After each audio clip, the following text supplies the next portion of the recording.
This is episode 61 of the Andrew Hines Real Estate Investing Podcast.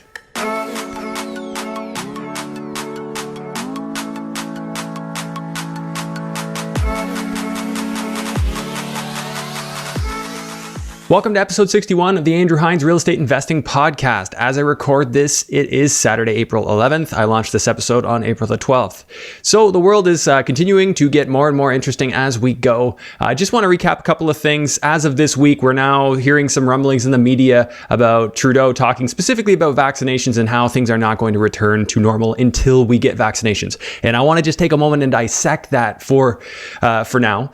So looking at the outlook of if we were to stay in isolation for a year's time, what would happen? Well, I've done some research, and you can actually just Google the Government of Canada financial statements and find out that we actually have just over $1 trillion in national debt that is interest bearing right now, which represents at approximately a 2% interest rate, roughly $20 billion per year, which is quite a bit of money to the average taxpayer when you divide that by the 38 million people we have in this country. So given that that amount adds up to be quite a bit, if we tack on another year of deficit, and we're talking mass deficit, it is theoretically possible that we even double our national debt in the next year.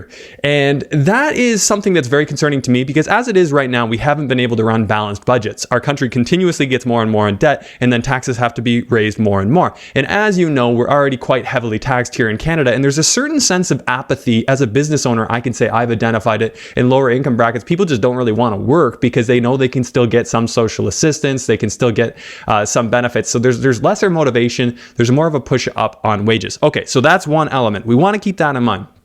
The other element is we are also on track to spend a lot of government money that's been borrowed. So you hear this referred to as economic easing, as helicopter money. Basically, the government is printing money, more or less, creating money and giving it to people who aren't working right now. So we've got a $2,000 subsidy. This money is circulating back into the economy. And right now, we're not seeing the effects of this. But when you consider supply and demand, this is the basics of economics. When you have supply and then you have demand in a specific set number of dollars, as long as those are in equilibrium, your prices stay the same. But the second you have more demand than you have supply, prices get driven up.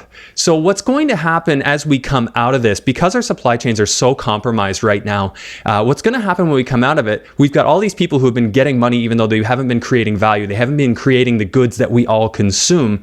There's going to be more dollars of demand out there than there is supply, and our prices are going to go up, and we're going to experience what's called inflation. The longer we stay in lockdown, the worse that problem is. And I'm not telling you this to frighten you. I'm telling you this because I want you to be educated, to do your own research, and to make a statement to your local MPs, to speak to the people around you, to try and create some awareness about this and what we need to do as a people to protect our nation's sovereignty. And this is the part that I'm getting to, because if we allow that hyperinflation or that large-scale inflation that I believe would come if we spent an entire year on this lockdown, in combination with the extreme deficits and the massive debt, we've basically put ourselves in the weakest economic position we've ever been in as a country, and our sovereignty is at risk. We're talking about a situation where there actually might not be enough goods available because of compromised supply chains for the people in our country. This is not something we want, my friends, because we know all the bad things that can happen from that. Our goal, everybody only talks about saving lives right now. Well, think about the economic unrest, the civil unrest that comes with people not having enough, with people being basically broke. Yes, they have dollar bills in their hand, but they don't have anything to spend it on. This is obviously a worst case scenario, but it's one that is possible, and we have to keep that in mind.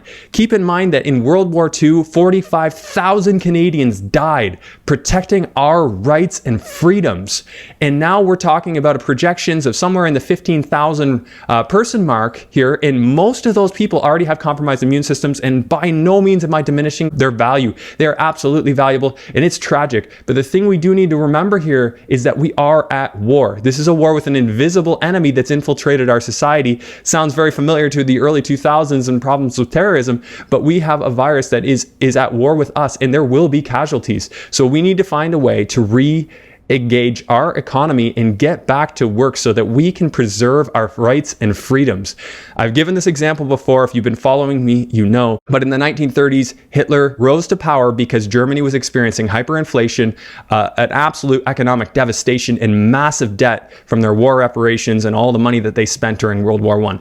Obviously, our circumstances are a little bit different, but we're setting ourselves up with the same fundamental ingredients that could be our downfall. The even more concerning thing than that is this is the entire world. We as Canada need to make an example for what's possible. Sweden's been doing some interesting things. I'm not saying it's perfect. I'm not saying that I have the perfect solution. What I'm saying is we together need to think of something better, because Trudeau is not doing what we need him to do right now. He's talking about using vaccines when there's all kinds of questions about vaccines. People saying it'll take 18 months. There's never been a successful coronavirus vaccine ever created. In fact, the vaccines for coronavirus specifically that have been created have actually caused worse illness when people were actually exposed to the actual coronavirus that they were supposed to be vaccinated for. And I can provide that reference information to anybody who would like to reach out to me. I want to get you thinking. I know this is obviously quite the rant, but I'm so passionate about being able to protect Canada, being able to protect our freedoms and our way of life. And I feel that there is not a very balanced discussion happening in the media right now. And I want you to please question that. Why is that the case? Why is dissent not being entertained? Why are people not allowed to speak out about this? Very concerning. I'm so glad I have this platform. I'm so glad that you're here listening or watching. And I just want to say I really do appreciate you.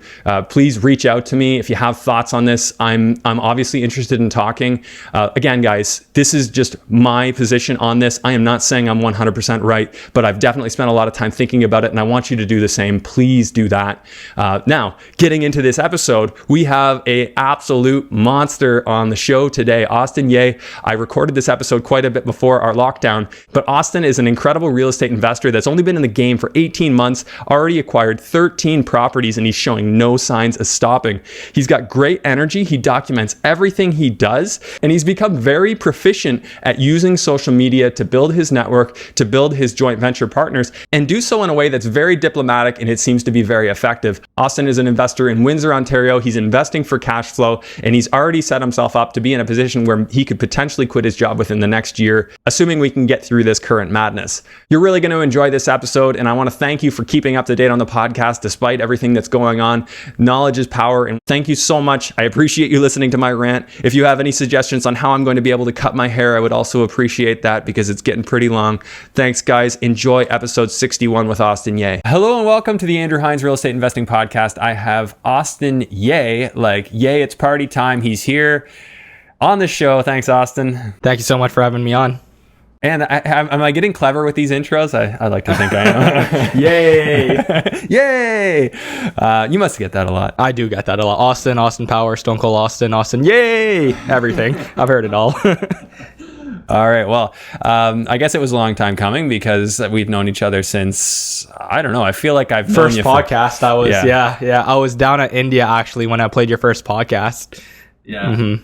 Yeah, so you've been a supporter a long time, and I've appreciated that. And I don't really know what you've been up to. I knew you had that Windsor property. We talked about it a little while back, and I feel like you've been quite busy. Yeah, it's been quite a busy past couple of months lately. Pretty stressful. Still managing a full-time job with all of the rental properties as well. Yeah, what are you doing for work? Yeah, so I'm working in finance right now, one of the big 5 banks. Okay. So I studied accounting, then transitioned into finance in undergrad. But I worked all over the place: strategy, consulting, audit. Okay, so you did one of those, like, what do you call it? The co-op internships. Yeah. Okay. Yeah. Okay, where'd you go to school? I went to UTSC, University of Toronto Scarborough campus. All right. Mm-hmm. Okay, so you got into all those different jobs, and then you decided real estate was the way. Yeah, so a funny story about that.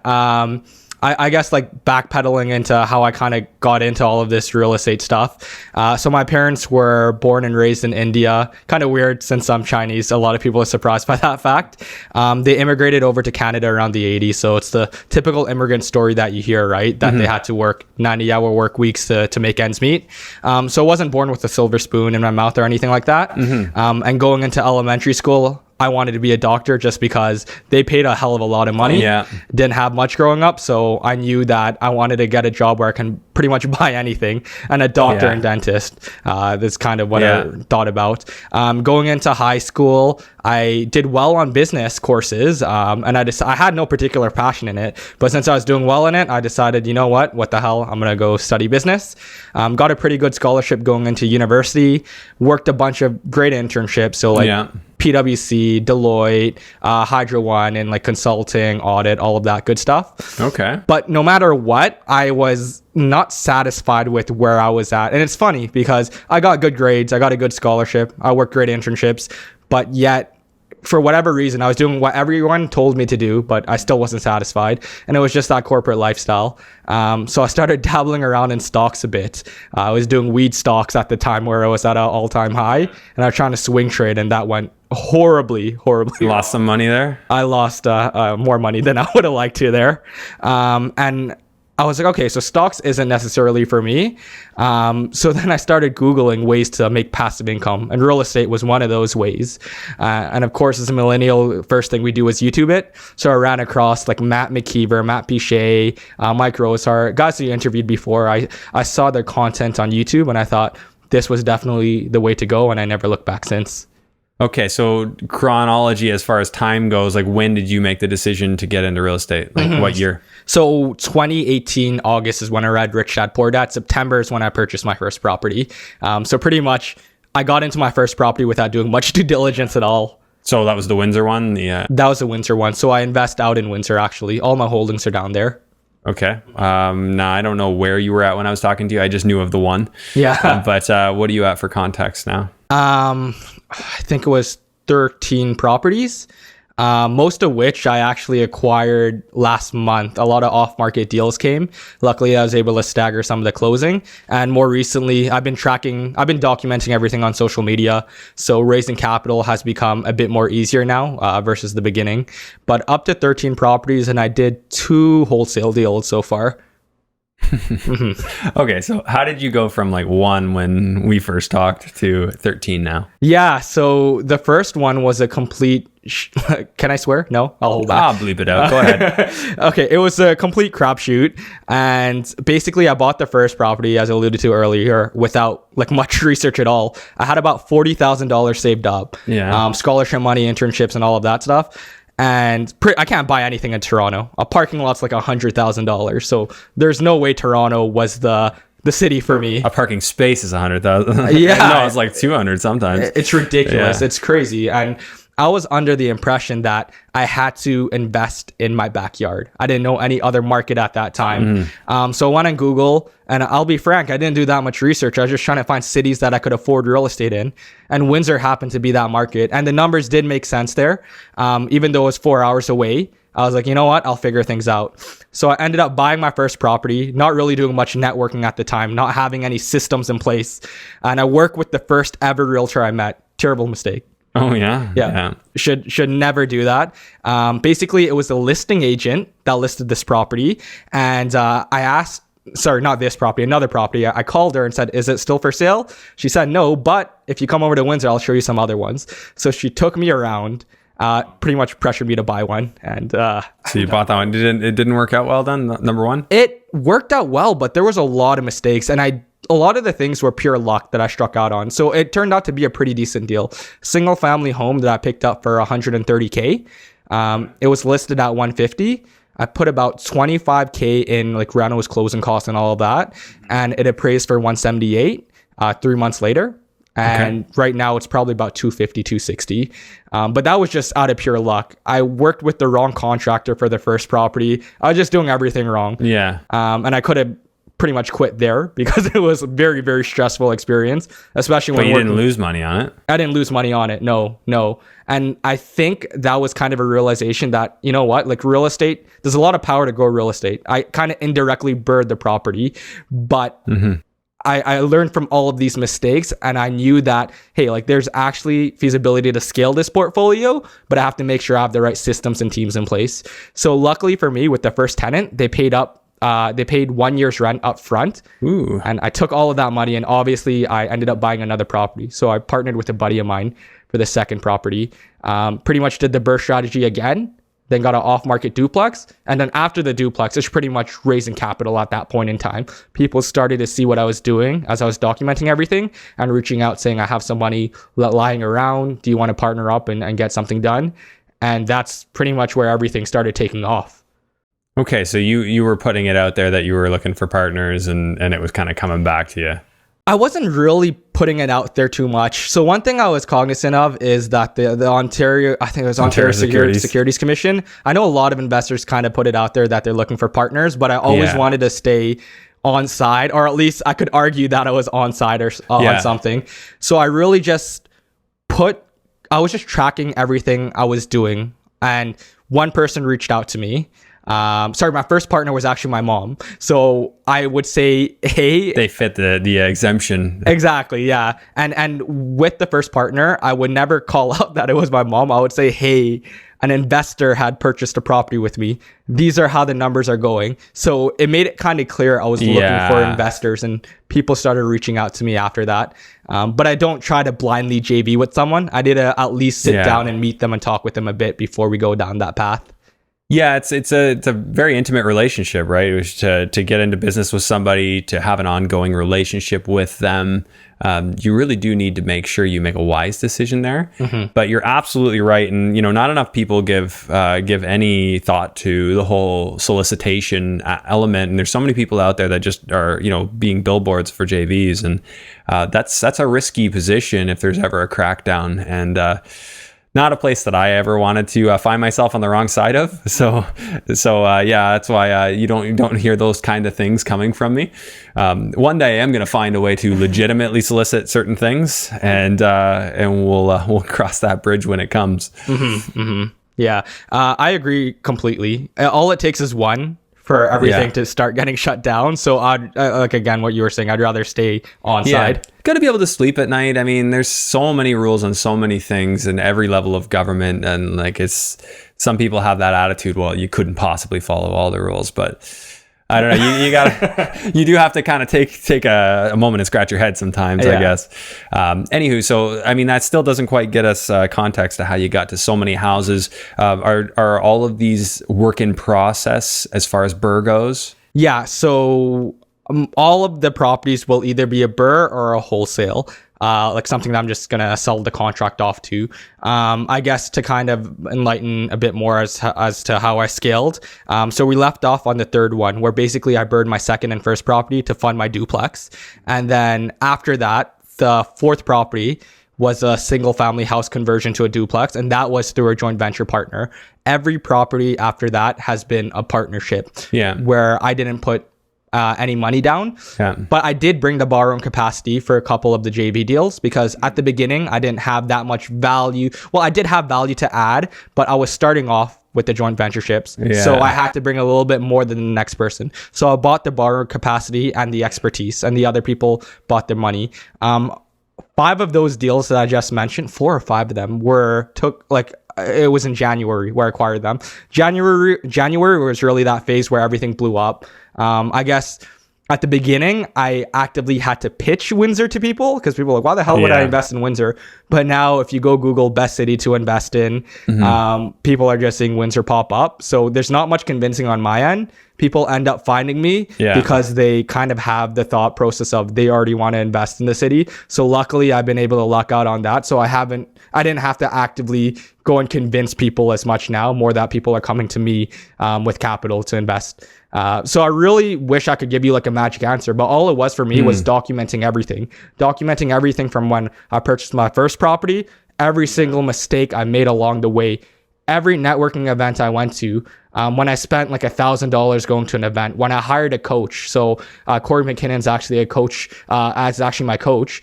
When I menteed under Mike Rosehart for a specific period of time, I was out there just recording and documenting everything. And a lot of people, although they want to invest in real estate, they see the time I put into it, and they think to themselves, there's no way in hell that we want to go through all of that. So I'd rather just partner with someone instead. Yeah. So just the documentation. Well, I love that you broke something down really important there, and I think that a real bare bones JV concept talk would be warranted at this point, because you mentioned that you got to bring something to the deal, right? Yeah. So, what are your thoughts on the basic ingredients to make a JV work? Like, are there three things you got to have, or are there three things to have, and you got to have two of the three? Yeah. So it's the money, people, deal concept, right? Essentially what it is that as a JV partner, the active partner, you bring the people being the management team. So that's the contractors, the electricians, the property managers, the realtors, everyone in regards to real estate. I call that the hustle and the expertise. Same. There's different terms that people call it, but I know in Stefan Arnio's book, it's like the people. Okay. And the deal is probably the most important part. Yeah. Because anyone can go on the MLS and buy a property. Yeah. But not many people have access to off-market deals, especially in this insanely hot market that we're facing right now in Windsor and in pretty much, I think it's like across almost all cities in Ontario where there's multiples all over the place. So to find an off-market deal, you're bringing a lot of value just because you're buying a property undervalued straight off the bat. So there's instant return there. And by having the deal and having the people in place, the third ingredient to make the JV happen is the capital, the money. Which is the capital and the qualification. Exactly. Yeah. The capital and the qualification. Yeah. So a lot of people have money sitting around, but if the money's not earning you any return, it's dead money. It's useless. You can have $1 million in cash, but if it's sitting in your savings account, it's losing money over time. So what's the use of that? Not many people have the deal and the team, the people. In addition to what you're saying, though, there are even more people that have equity lying around in their personal primary residence in the hundreds and hundreds of thousands of dollars range. And I call that dead equity. It is, yeah. Because it's dead. It's not doing anything for you. It's if you can leverage that with a home equity line of credit, you have hundreds of thousands of dollars, which you're paying, what, 3.5%, 4%? Yeah, 3 to 4%. And there's, how many people have I had on this podcast that are getting, their partners are getting 10 plus, 20 plus, that's very, very doable, right? So it's kind of an arbitrage scenario. And I've had, on this topic, I've had multiple partners that I've worked with. Well, I won't call them partners, but they've been private lenders to me, which they've done exactly that. Yeah, one thing I did want to touch on is that earlier you mentioned that the money is both the borrowing capacity and the capital, and although I do agree with that, so I cater more towards kind of the younger audience or the newer investor, since I've only been doing it for 19 months now. And one question I get a lot is, how do you raise capital? How are you convincing people to do 50-50? Well, if you're not bringing that much value to begin with, then you don't have to ask for 50-50. You can do a 70-30 split. You can do a 50-50, but you take 70% of downside risk, and the other party takes 30% of the downside risk, right? So it doesn't have to be a middle 50-50 split, especially when you're starting off. Well, it's all what you can negotiate, right? There's a book, and I haven't read it, but the concept was explained to me, and I thought it was great. The Hardest Sell. I've never heard that book. Yeah, and basically the concept is the hardest sell is selling yourself. Do you believe in your own value? Because that, if you can tackle that one, you can convince anyone else. Yeah. But good luck convincing anyone else if you don't believe in your own value. Yeah. So that was Sell or Be Sold is a book that I read by Grant Cardone. Yeah. Very similar concept to what you pointed out right now. Grant Cardone says, if you don't 100% believe in yourself and complete confidence that your product and service is better than the next person's product or service, do not even attempt to sell it, because you don't firmly believe in it in yourself. Yeah. And don't lie to yourself about it either. Well, just find your value propositions that you bring. Big reason why I think it's so important that somebody, anything you're selling, you've bought or would buy, right? I mean, you can't buy everything you're selling depending on the context, but you would buy it, right? So, and that goes big with investments, right? Even if you invest a little in something and you're trying to convince somebody else, well, I invested what worked for me, and that's why, and this is why I did it, then you're a lot easier to sell that person versus not investing in it. Absolutely. But yeah, so it just comes down to the value you believe you bring, the level of expertise you believe you bring to the deal, how well you know your stuff, and reputation is big for that, clearly, right? Because you're generating this through people who are seeing what you're doing, and you're just a little social media butterfly. Yeah, exactly. I need you to help me with my social media. Absolutely, man. Gotta come out of my shell a little bit. I have trouble with the stories, man. Yeah, you just got to put yourself out there. It's terrifying at the beginning, and it took me some time too, because when you're in the moment and you're networking, you don't want to pull out your phone and just start recording things. Not at all. Yeah, I had to force myself to start doing that. But once I started doing that, it became a lot better just in terms of raising capital, just because, again, like if I had 5 properties and no one knew who I was, I'll have a very tough time raising capital, rather than if I just had 2 properties and everyone knows who I am. Right, it's all about putting yourself out there. It is about the awareness, for sure, and in the hustle, like you show, like, hey, I'm doing it. I'm sincere. Like, I'm not blowing smoke. I'm being honest. If I only have 2, and you can still, like, even if you have none, if you can get into a conversation with somebody and be confident just based on how much research you've done. If you haven't got the experience, do the research to back it up. Say, hey, no, I haven't done that, but here's what I've done because I don't have the experience. I've overcompensated. Yeah. And that's been my mentality my whole life. If I felt inferior on something, I overcompensated, and then I ended up, doing way more than I needed to. Mm-hmm. But hey, that's okay if that's how you get started. And I think there's just so many ways to get a deal to happen. I agree. For sure. And not everybody, for the record, not everybody needs to do a JV. There's other ways to do deals. But I mean, holy crap, 13 properties in 18 months? Mm-hmm. I think what really kind of made things truck along quicker is getting the teams and systems in place. Because I'm still working full-time right now at Toronto. That's 4 hours away from the city I invest in. But the corporate job taught me a lot in the sense that, such a cute dog. Didn't want it to come up. A lot in the sense that a lot of people ask me, how am I getting off-market deals when I'm from Toronto? They ask me, how am I managing contractors? How am I managing my properties? But it's the same thing with your corporate job. Think about it. Like the CEO of Microsoft, he is not coming to Canada looking at what the Canadian analysts are doing on a day-to-day basis, right? He hires it out. He hires it out to the experts. It's the same thing with any business. Like the CEO is not there doing the nitty-gritty work, and they might have multiple shops in different cities. How are they managing all of it? Real estate's the same thing. It's a business. So you got to hire it out to the right people. Mm-hmm. You got to interview your contractors. For example, like Andrew, let's say you were starting your own business and you had one employee who was like a stellar employee, and you're looking for a second employee. You're going to ask that employee like for some referrals. And it's the same thing. I go to other investors, well-respected investors, and I ask them, who are the contractors that they use? Who are the contractors that I highly recommended?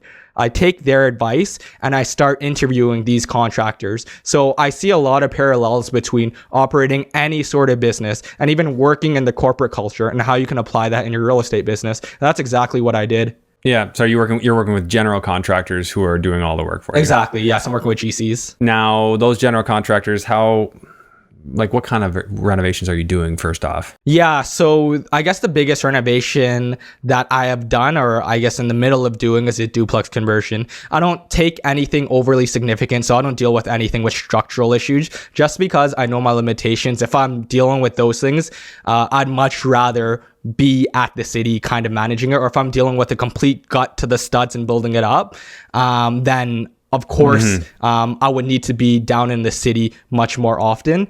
But I'm really focused on, I treat this as a business. I'm focused on driving the revenues to my business. If it means hiring a GC and expenses increase just a little bit more, that's completely fine. I just have to justify it by increasing the top line or finding better deals. Exactly. Yeah. What are you paying on your duplex conversion? Well, first off, is it just the basement that's being renovated and the upstairs fine? Yeah, the upstairs fine. Just the basement needs to be renovated. The basement renovations are probably going to be 55 grand. So it's cheaper in Windsor than up here in the Hamilton area then? Yes, it is cheaper than Windsor, definitely than Hamilton. Yeah, because I don't think I've heard anybody doing their conversions less than like 70. And that's an old school number. No one's talking that kind of number anymore. Yeah. So the funny thing with this property, it's not funny, it's like kind of crappy, is that this is a lesson I've learned the hard way, is to always do due diligence myself and not rely on other people. So I bought this property thinking that it was a duplex. Purchase and sales of agreement says it was a duplex. It's an off-market deal.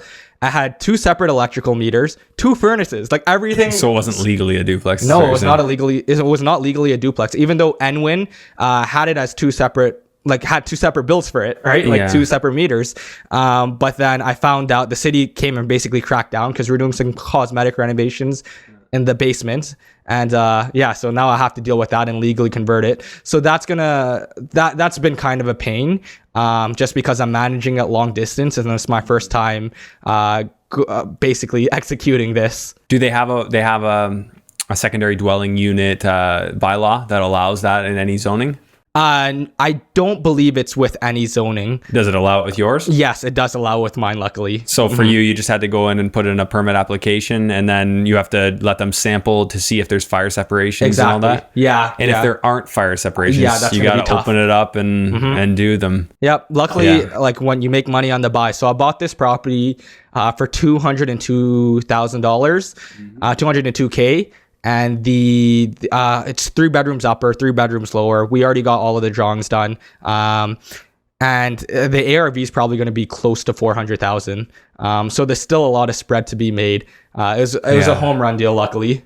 Where'd you find that one? Off market. So, well, it's a pocket listing. An agent bought it to me, saying that one of the sellers wanted to sell it because they were upgrading to another bigger property, bigger project. So they ended up selling this to me for fairly cheap. Well, actually really cheap. The bank actually appraised it much more than I purchased it for. With the off markets that I've been getting now, at the beginning, I was relying a lot more on agents to give me pocket listings. But now I focused on contacting wholesalers. And 2, I've been just trying to reach out to sellers myself, despite being in Toronto. So I'm guessing Ben is one of the contacts you have down there? Yeah, Ben's one of the contacts, and I have many more. Like, I can't even remember all the names. So one thing that I've been doing is I've been going on Kijiji searching the We Buy Houses ads, and I'm not looking to sell a house, but I'm looking to buy houses as well. So you're contacting them? Yeah, because I'm assuming they're a wholesaler. So I get on the phone with them every single ad and say, hey, I'm not looking to sell a house, but are you a wholesaler? Yes. Okay. Ask a couple of questions like, how many deals have you done? How long have you been doing this for? How often do you come across deals? All of that good stuff. And then add me to your wholesale list. So I've been doing that with almost every number on Kijiji, and I've also been actively seeking myself. So I've been making connections down at Windsor with university students, and if they know retiring landlords or landlords that are much older, I'll try to set a meeting with them. And it worked out once. I got an off-market student rental property doing that. Sitting down with the landlord and talking to them. They had 9 properties, convinced them to sell their primary residence as well. So Oh, wow.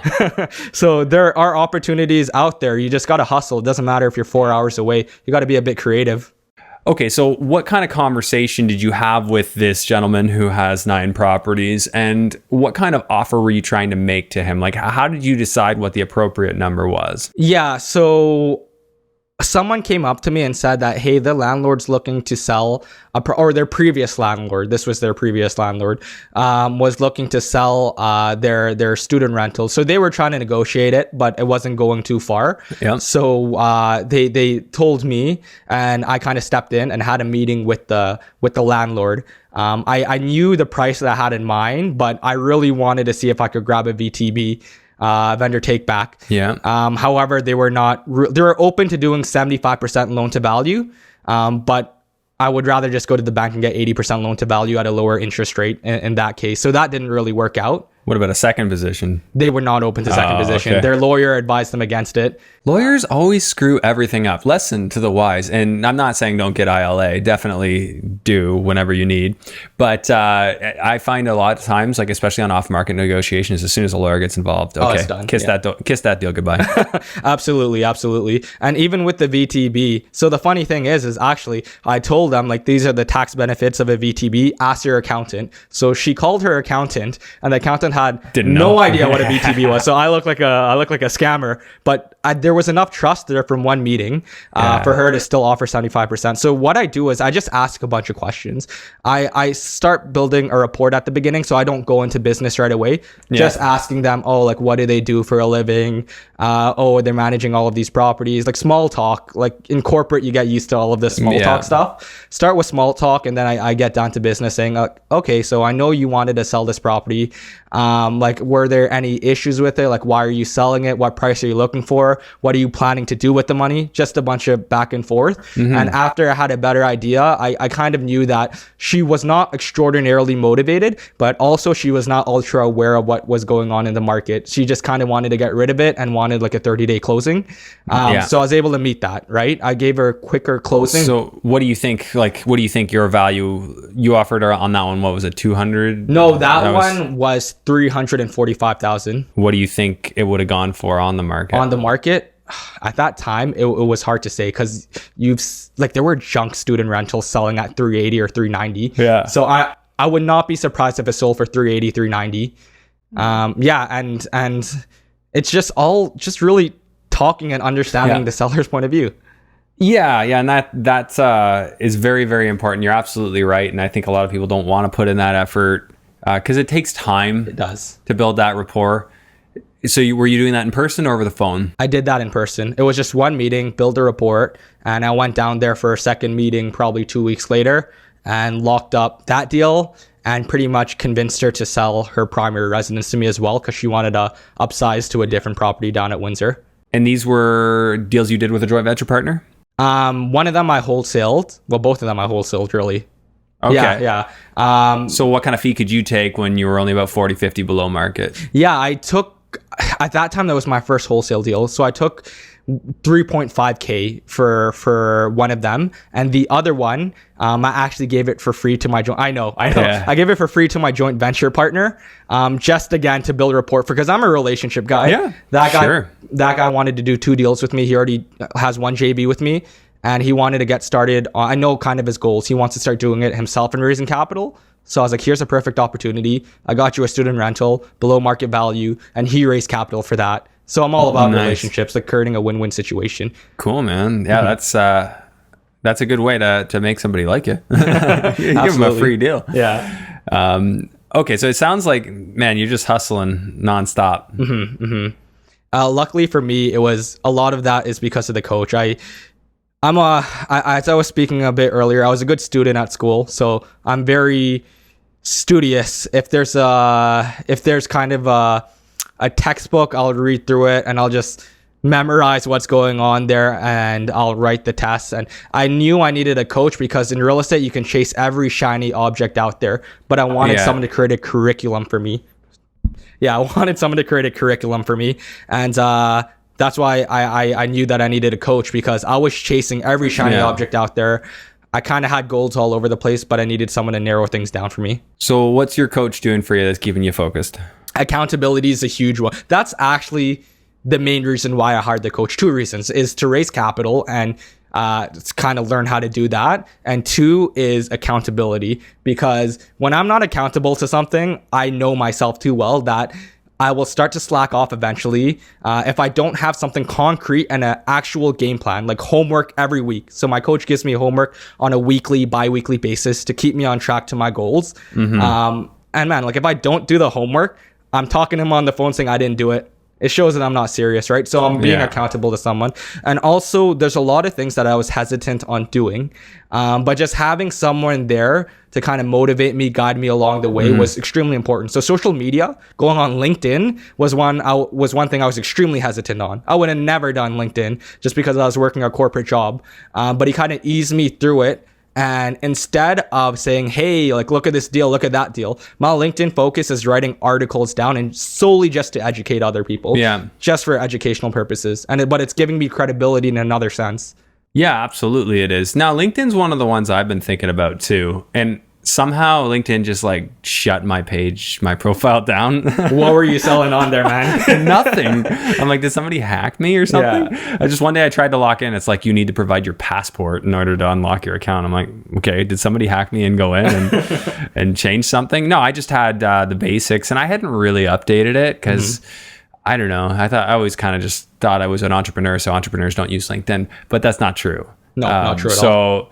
So I really need to get back onto that, and I think that's a platform where the exposure is really, as Gary Vee says, like underpriced, and you're getting a lot of traction if you're adding value. Yeah, so just my experience with LinkedIn. Again, I take a different approach on LinkedIn versus Instagram. On LinkedIn, everything's very professional. I don't really sell, I'm going to help you retire early, because a lot of people see that as a pipe dream. So if you come off saying that, they're already going to think negatively towards you. My approach in LinkedIn is solely just through educating others. Like, hey, this is the BRRRR strategy. Not many people know that on LinkedIn, but when you write it down, their mind is blown and they think you're an absolute genius. And that's kind of what happened to me. A lot of people saw what I was doing on LinkedIn. Like, I had the CFO of Unilever, North America, not Canada, follow me on LinkedIn by reading one of my articles. Although we didn't engage in conversation, still, like, that's unreal. That's unbelievable. I'm getting a very good visibility on LinkedIn. Investment bankers are reaching out to me, private equity people. These are people who could make potentially very solid joint venture partnerships. And I've gotten pretty solid leads. Haven't converted any yet, but on that relationship building stage, I think I agree with Gary Vee completely. LinkedIn is definitely underutilized, and people who are using it the wrong way. They're trying to sell financial freedom, and corporate people don't believe in that. How do you think? Yeah, I'm just trying to like adapt, because like my content's through the podcast primarily. What kind of, like, if this content translates onto that platform? We might as well talk about this. There's investors who aren't on LinkedIn, so they can get value from this too. So do you think, and how, like, does video work well on LinkedIn, or is it more like written article, in your opinion? I think it really depends, like, what type of content you're putting out in videos. I know Jacob Perez is also doing LinkedIn, and he's doing short 2-minute clips on different strategies. Again, I think it works well, but you can't sell anything, and you need to go straight to the point towards things. And I think the preference would be to write articles, just because it's more professional. I don't see LinkedIn and that's what LinkedIn is. Yeah, exactly. When I see in the front page, in the homepage of LinkedIn, sometimes things will pop up where there are a lot of likes. Most of them tend to be an article or a picture with a brief description or an achievement. So you could do a picture of a house you did before and after, or even that's... Yes, I've done that. Yeah. That tend to get less traction than my other stuff. Than just an article, no picture. Yep. My article, no picture, got 50 or 60 likes. And my picture of a before and after walking through the numbers got like 7 likes. Ooh. I don't think people like to see that. It might be an egotistical thing is what they see. And corporate people are kind of cutthroat. So it's a different mentality. Yeah. Instagram's a kind of a different place. Exactly. And Instagram, I just got to put the word like millionaire in the picture. And then it seems to do well. Yeah, you do not want to do that on LinkedIn. Yeah, what is this? Yeah, definitely, like that just goes to show, like, yeah, no matter where you are, like, you should obviously get out there, but like kind of know your platform, know how people respond to it. Exactly. And then do volume. I would definitely, if you're interested in being a multimedia person for me as an internship, and I will pay you and you'll learn, contact me, because I would like somebody to just handle it for me. And people need to take advantage of that, because I was working for free for people. I was working for free for Mike Rosehart just to have the opportunity to learn from him. So every weekend after my 9-to-5 job, head down there Saturday, work for free, leave on Sunday, come back home, and just repeat again and again. I don't know. People just don't like to they feel like they're working for free and they're not getting anything out of it. You got to give value to get value. Except for the right person. Yeah. Except for the right person. So no, there definitely are. I actually have one guy that works for me in exchange for coaching, and man, does he hustle. Oh, I love it. That's amazing. He's crushing it, and he's learning so much in the process, learning real things that he can use in his own business as he goes forward too. And if he goes through obstacles, you're there to help him, right? Because like he's there. Well, we're negotiating deals together, right? Part of his service is, part of what he's doing is helping negotiate deals on my behalf, but then I'm also helping him negotiate his own deals too. And that's a big deal, right? Like to be able to know what's a good deal, what's not, what things to watch out for. I mean, some things seem really obvious to you and I with some experience buying properties, but to people getting started, it's not always the case. Agreed. Yeah, for sure. Yeah, absolutely. So what else can you tell me about your goals and what you're trying to do? So the goal is ultimately to retire from corporate, obviously. But kind of what I want to do is I want to be a high school business teacher. And that's a bit weird because I'm getting paid more in my full-time job than a high school business teacher. But I read the book, Your Money or Your Life by Vicki Robbins, a personal finance classic. And one point that really resonated with me is that the fulfillment and value you get out of your life with a lot of people is by doing good and driving impact. So when I pass away, no one's going to remember me for having 50 or 60 properties, and no one will care that I had 50 or 60 properties. But if I impacted a couple people's lives, then I know that will drive significant change, and my legacy will kind of carry on. It's like a pay it forward thing. In high school for me, I was a very good student. I was very studious, but I didn't get the practical skills that I needed to execute in something like real estate or to start my own business. Right now, how I see it is that students are going through one path, the path that the teachers teach them, which is finish high school, get good grades, go to university, get a corporate job. That's kind of like if I'm investing in stocks and all I knew was Rogers, I would invest in Rogers because that's all I know. But if I knew that there was Bell, there was TELUS out there, and I did my due diligence on all of those stocks, I can make a more educated decision. And students do not have that information available in the different paths they have in life. So that's kind of my personal goal. I think I would likely be able to achieve it by the end of the year if I can continue growing at the pace that I am growing at. Yeah. But I'm also going to take the pedal off a bit because I've acquired quite a bit of properties with staggered closing dates. Yeah. I need to make sure my JV partners are happy with that before I continue acquiring. Yeah, you gotta be careful with the growing really fast. Oh yeah, thing. Yeah. Absolutely. You can definitely get yourself into a little bit of a pickle because you know all is good until a couple of things start going wrong and then they compound because oh crap, I just bought 6 of these. Yeah. And the same thing with all of them. But yeah, you're already getting the lessons, right? Oh, I thought that was a duplex. It's not. Okay, well at least it was only one property, and now you can sort that out. Now you know how to handle that in the future. Yeah, I've always been cognizant of that. Yeah, like it's hard enough to manage 2 properties. Imagine managing 6 renovations at the same time. So luckily for me, I staggered the closing dates. So one property closes in 1 month, another one closes in another month. So they're all kind of separated. So I have enough time to get it maybe 60, 70, 80% completion before I roll on to the next project. And I have a couple of contractors down in Windsor to get each project going as well. But yeah, I agree totally. You don't want to grow too fast because all it takes is it took me 1 year to build a reputation of where I was starting to raise capital and raise it pretty frequently. And all it takes is one bad review for me to lose it all. Yeah, you really do got to watch out, and I think that's one of the nice things is there is an accountability to people when you're in the public eye, right? You gotta be very careful how you proceed, which is good for all parties. You know, it gives the investor security. It just works out really well for everyone. Are you managing the properties yourself when they're done? No, I'm getting a property manager to manage the properties. I prefer that the tenants don't contact me. I agree. And again, my focus is on driving the revenue portion. I know in your podcast you mentioned a lot that your property managers will never care as much as you, and I do absolutely agree with that. But you do need to find a property manager that cares enough and gets the job done. Sure. Because again, it's going back to that CEO analogy. Yeah. Like if someone is crunching an analyst is crunching an Excel spreadsheet, and they get the work 80% correct. That analysis is going to be driven to make business decisions, even though it's not 100% correct. Right. You need something that's not perfect, because if chasing perfect will make you lose a lot of money. Oh, no, I agree. I agree completely. Just something that does 70, 80% of the job, and then you can continue scaling. Yes. Now, I would never, and to put context around what I've said about property management, I just had to be real about it. You do need to understand that property management doesn't own the property, so therefore they're not going to treat it like they do. What I like to do, and what I have done, is I've created a lot of systems and I've onboarded property management, so to speak. So it's not that I do it myself. I don't.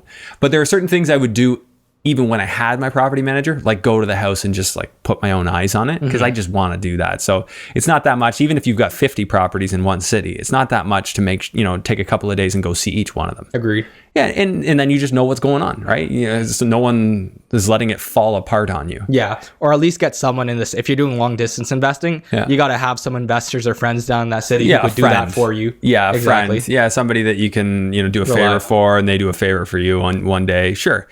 So what I do in London, I'll just drive down. I do it with my furnace filters, so I just use that as an excuse. Go in, take a look, talk to the tenants if they're there, show my face. But then as far as my systems go, it's pretty much a do not call me policy. Like there is no scenario where they call me. In the email I send them at the beginning of the year outlining conduct and how things will go, there is nowhere in there where it says call Andrew. It's email me and I will respond. And otherwise it's call the police, call the 24-hour emergency HVAC plumbing company, call. But it's it really just requires, that's one of those things you can't be reacting on. Yeah. And the only reason I really knew this, because I was overcompensating, as I said, whenever something happens. So when my property manager fired me, it was like, oh my God, I need to go crazy here. Like, what do I do? So I started calling up my buddy who's like got a really established procedure. He self-manages. And I'm like, give me the rundown. Like, what do I need to do? Like, what's going to keep me safe? And he's like, yeah, I got the emails. He shared some emails with me. I tweaked them, made them my own.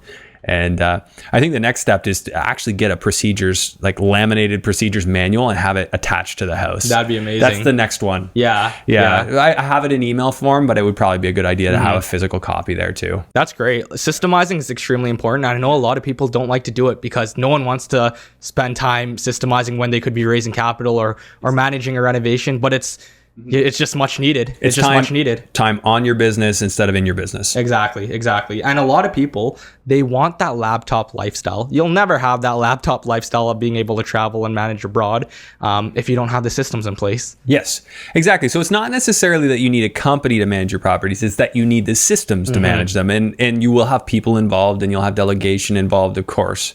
It's just, I don't know. I had a few hard breaks. Those who follow the podcast know my story, so I'm not gonna get into it. It just, overcompensation again. Hey, we're finding examples of it everywhere. I got really burned in Ohio. Now I do things probably too carefully. Maybe, but it is what it is. But I like what you're saying, because you're practicing that delicate balance that's keeping you productive. Like you said, 80% of the way there. And that's probably a good lesson for a lot of people. And that's not advice, but that is probably where most people will want to be. Yeah, exactly. Okay. Do you mind sharing? So you gave us some numbers on the one. You said it was a slam dunk. Do you have like a BRRRR that you've completed with some cash flow numbers we can do? Sure. Yeah. I knew you would bring this part up. So this would be my third property. I'll be interested to see the ROI as well. I don't remember off the top of my head. Yeah. I ended up purchasing it for $180,000. Okay, $180,000. That was an off-market duplex. This was another lesson learned, is that you got to check if there's work orders, ESA work orders. Apparently, I don't know, maybe you can confirm this. Lawyers don't check for ESA. I didn't know that. I didn't know that either, but apparently they don't. So it was a surprise. So they were checking with work orders from the city, but they didn't check. ESA operates independently, so I do know that. Like the permitting is not through the city, so that would be why they wouldn't have found it. Yeah, well, that was a lesson for me that was learned. There's an ESA work order on it. Luckily, the fix was about $2,000. It wasn't that expensive, and I recouped it all through title insurance. I recouped even a bit more money through title insurance. So that was wonderful. So that's not even really a lesson. Just hopefully that'll happen and you get some free electrical work. So that off-market duplex, picked it up for $180K. There was already a tenant downstairs, $500 cash for keys. So that was really simple. I was surprised I was able to get the tenant out for $500. But the renovations were about, I want to say 35K. Let's go 35K. Okay, including like carrying and stuff, or would you? Including, no, not including carrying and stuff. Sorry, it should be less than 35 because I got the $3K rebate for electrical that I actually take off. Maybe so where do you think it is, including taking that off and including carrying? Let's just say 40K. 40,000. Yeah. Okay. Keep it real simple. So purchase and reno. Reno closing, all of that. Yeah, so we're in for about 240 or 220. Sorry. Okay. It appraised for 270. Okay. All right. And then, so you got 80%, I'm guessing? Yeah, got 80%. Yeah, so 216 is what you got. You were in for 220, so you're pretty much break even, pull all your cash out. Yeah. It was somewhere close to that. So the net investment on that deal, you're in for, Well, I got $4,000 here. That's a pretty solid BRRRR. Yeah. So now I think you were saying that avocado toast was a challenge. I feel like we talked about avocado toast. Avocado toast. No. Didn't you say you made an Instagram joke about avocado toast? I did. You can afford all the avocado toast you want now. Got that good BRRRR. Okay, so cash flow on that bad boy is so it's renting for $949 upper and $1,250 lower and $50 in the garage. The total cash flow was, after I consider 3% capex, 3% repairs, 3% vacancy. I know you like to go 15 to 20% on those, if I'm not mistaken. I'll usually do, it depends. For my own purposes, like it varies, it depends on the property. I'm not so strict on a percentage. I'm like, be real, like if this goes wrong, this is a lot of money. Down. So I would probably normally be between 5 and 8% on maintenance, and then management, I just build in whatever costs I feel like I have. Not a ton. Yeah. So the cash flow on that is about $700 after refi, assuming the 12%. So 333. All right. So just break that down. So capital expenditure, you're saying improvements. Yeah. And then what else did you have in there? There should be 3% on vacancy, 3% for capex, 3% on repairs. So repairs. Okay. Yeah. So you're in the roughly 6% range. Yeah. Mm-hmm. Okay. Why are you differentiating between your repairs and capital expenditures? I don't need to. It could just go into one. I don't really know. Like I think that's how I saw it in a book or on a YouTube video. So I've just been going with it. But same thing. Just for my own curiosity here. So so 700 times 12, and we've got 8,400 a year in cash flow. Appreciation, I think Windsor justifies the 3% these days. Yeah. So we'll call it 0.03 times your new valuation of 270, and then we've got mortgage pay down of course I'm going to do my 3% cheat. Sure. So I just figure, of course, everybody go get an amortization table if you want the exact number, but 216 times the 3% to get an approximation of 6,400 in a year to pay down. And that puts us at a $22,900 return annually. And if we compare that to your investment of only $4,000, I think that you're doing all right. Yeah. So you're doing like 574% return on it. Yeah, that's the power of the BRRRR strategy. Didn't joint venture that one, did you? No, that one I own 100%. Yeah. Yeah. Good on you. Yeah, that one you want to hopefully have a few of those that are all yours when you get. But of course, hey, if you can give that to your partner, they're gonna love you. Exactly. Yeah. I just finished another refi about 4 weeks ago or so. And it was very similar to this, and that was with a joint venture partner. You can imagine he was very happy with that. Yeah, the only challenge with that is the expectation now is there. Yes. I think that's a big challenge I face, is you got to set your expectations on social media as well. I'm kind of known as the BRRRR guy in Windsor, so whenever people come up to me, they expect a full BRRRR, and I mean, it's not the perfect BRRRR? Yes, or very close to it, and I let them know that that's not completely reasonable to ask that. When I project these numbers, I didn't know it would appraise for 270. I put it at 250, but it happened to appraise more. I go conservative with the numbers, but it's a blessing and a curse. You got to set expectations for sure. Absolutely, I agree. So Austin, if people would like to reach you, I know you're everywhere, but you tell them where they find you. Yeah, the best place is on Instagram. So that's at Austin Yeh 6, AUSTINYEH 6. And I have everything on my link tree, so they can click on that and see where I'm at. So as far as content creation, your main hub would be Insta, I'm guessing, or LinkedIn. Yeah, Facebook. And now I've actually been trying to get on some newspaper articles as well. So I had the Toronto Star. I had a Toronto Star interview that I'm waiting to be published, as well as Toronto Life. I'm just trying to get my name out there everywhere. Dude, get me in there. Yeah, I'll try, man. I'll try. Austin was schooling me, telling me I needed to start being more proactive with my appearances. I actually, I've for those who've been kind of paying attention, I've been on most of the Canadian podcasts recently and kind of making my rounds that way, and now doing some more like public speaking. I actually just spoke for the first time at Right Club. Yeah. By the time this comes out, that'll be like, month and a half old news. But And you'll be coming out to the event in GTA that I'm hosting as well. Yeah, myself, you're gonna have me. Terry, Daniel. Yeah. Okay, yeah. Remind me. Do you remember the date? I don't. I think it's May, so you still have a lot of time. Is it May? Yeah, Okay. I'll send you a package over so you'll remember. That's probably in my calendar. I do book things like that. So yeah, it's so critical. And admittedly, like I got a lot going on, and it's all about compartmentalizing and blocking your schedule. And on that topic, let's talk some personal organization for you. You're working full time, and there's so many people that be like, "Well, I work full time. I can't do that." Mm-hmm. Tell us how it's done. There's a lot of sacrifice. I got to be blunt. It's a lot of sacrifice. Luckily for me, and I can't say this with everyone's job, my job's relatively flexible, so I can work from home some days if I want to get some real estate stuff done along with my full-time work. It's all about just setting expectations. So I'm not the type of employee to go above and beyond and try to grind for promotion. I do a good job. I get what I need done. And if there's any downtime, I can work on some other stuff on the side. But work is work. Work will always come first during work hours. During lunch, that's when I pull out the cell phone and I just go bombard everyone with messages. Throughout the day, I wish there was a secret ingredient. I think it's just finding a flexible job. Throughout the day, I'll shoot text messages out if I need to. I'll step out for a quick 1-2 minute phone call. But it's not that frequent. It's only every once in a while.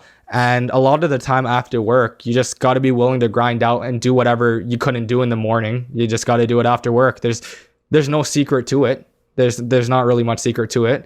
But one thing that I did do recently is that I ended up speaking to my bosses, and I kind of let them know that I have that nonprofit charity, which is that Rise Network, that event you're going to be coming to speak at. Yeah. So that's totally nonprofit. I told them that I've been working on that on the side alongside with my real estate portfolio. And you might not be able to do that with every boss, but they were completely supportive of that.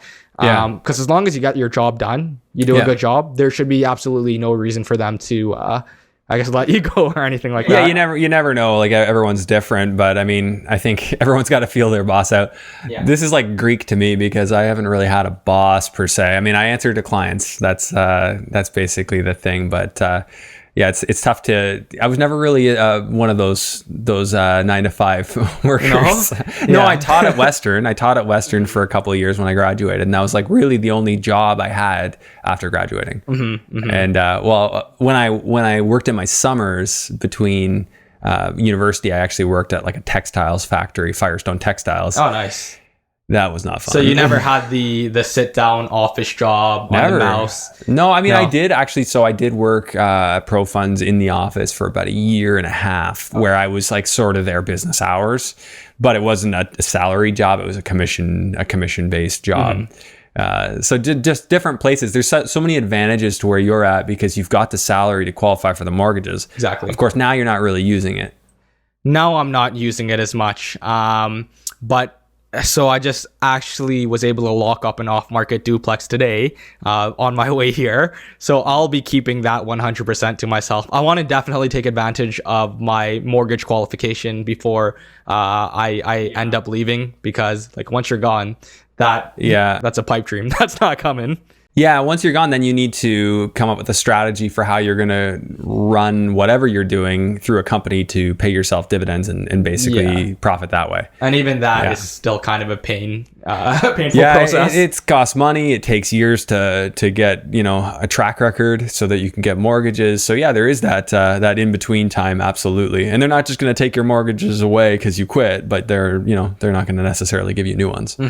So how are you structuring your JVs? Do those run through a company, or are they in your personal name? I'm glad you asked me that, and this is not the answer that I'm proud to give, but it's on my personal name. But I'm going to be incorporating very soon. I didn't anticipate, as I was saying, in January, 5 deals. Like, I wasn't anticipating that type of growth.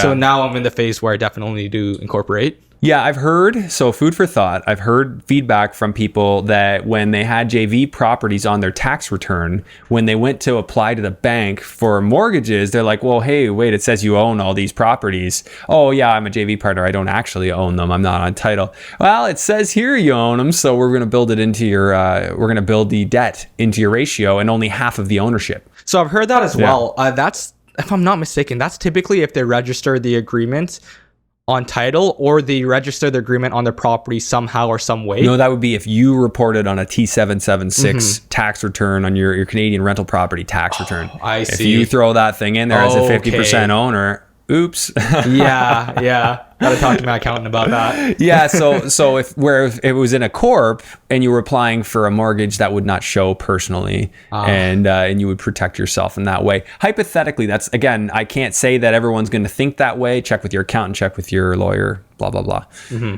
My disclaimer.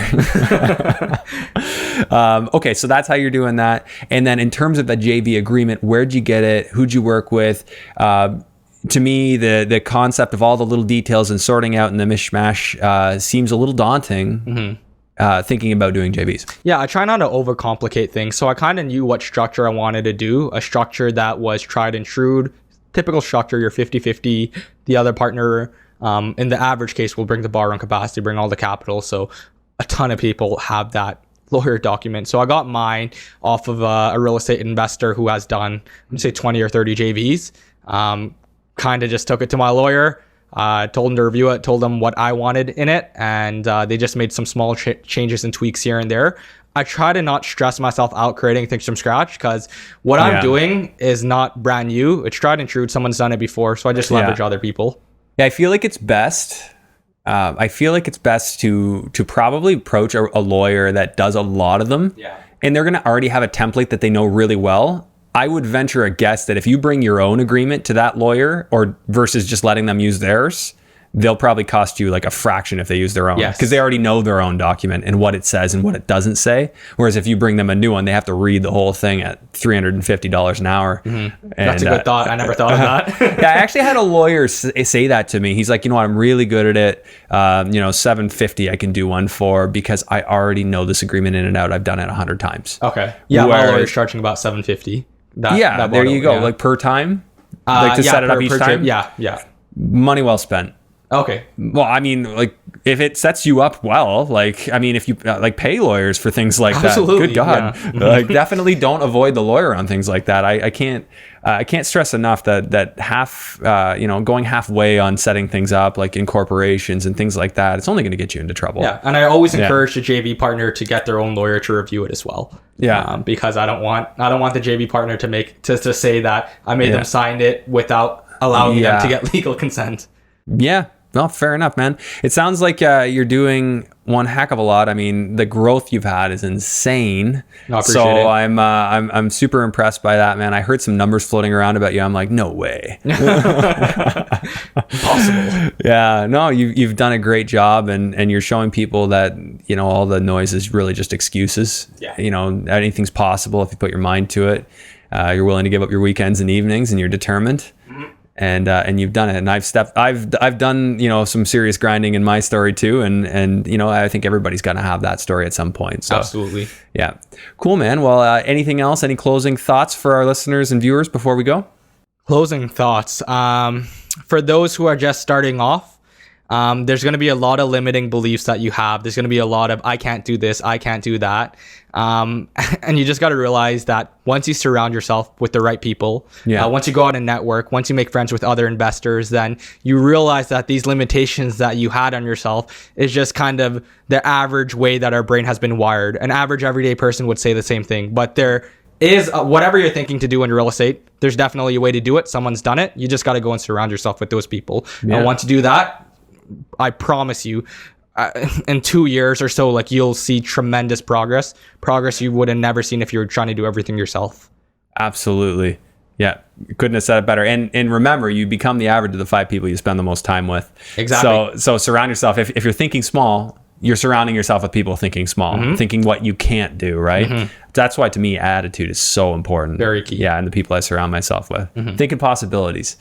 Anywho, okay, Austin, this was a pleasure. Thanks for reaching out and agreeing to come on. And yeah, I'm looking forward to speaking at your event. I will double check my calendar. Yeah, I had a blast. And guys, follow me on Instagram. You'll see the event on my link tree. We'll make sure we get an announcement. I'll definitely put it on my Instagram too when I know. So keep an eye, guys. Follow me too. All right. Okay. Talk to you soon, guys.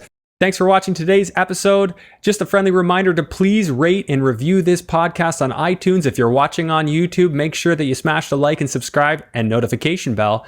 And also leave a comment. And hey, while you're at it, why not share this episode with somebody you think it could help? It helps this podcast grow, and I would really appreciate it. Thanks again. We'll see you on the next episode.